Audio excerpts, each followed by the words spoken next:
مستمرين بمطعم كناري ويم الحجي. شلونك حجي؟ حياك الله. شو اخبارك؟ السلام ورحمة من انجازات هذا الوطن. والله احنا حلمنا حلم كل عراق، الامن والامان اهم كل شيء. ان شاء الله هذا الامن والامان ده يتحقق باذن الله. ان شاء الله ان شاء الله. نعم.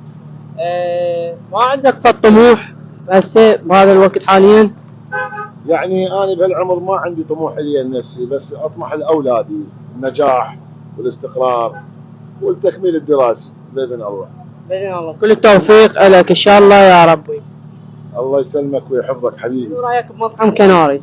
بالنسبه لمطعم كناري احنا متعودين دائما، طبعا مو اليوم جدا، احنا دائما نستلذ بهذا الاكل الطيب والاكل البغدادي حقيقه. وبالدرجه الاولى هو النظافه، فالنظافه موجوده